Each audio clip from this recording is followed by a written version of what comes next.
İmam Həsən əleyhissalam buyurur ki, bir dünya malından bir şey istədinizsə, cəhd elədiniz, alınmadı.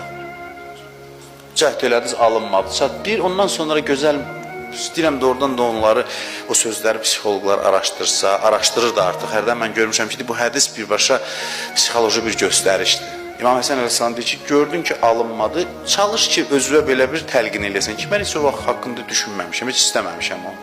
Gör, nə gözəl metoddur. Deyir, yəni fikrindən izini sil onun, təmizlə ki, rahat olasan, narahat olmuyorsan. Adam istəyə bilər, cəhd eləyər, alınmazsa da gördün, alınmır, təzdən dərd eləmə, fikirləş, onu da böyüd içində, artır içində.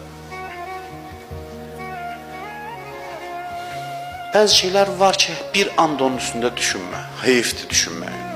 Hətta bəzi məlumatlar var ki, bilməsən yaxşıdır, bilmə.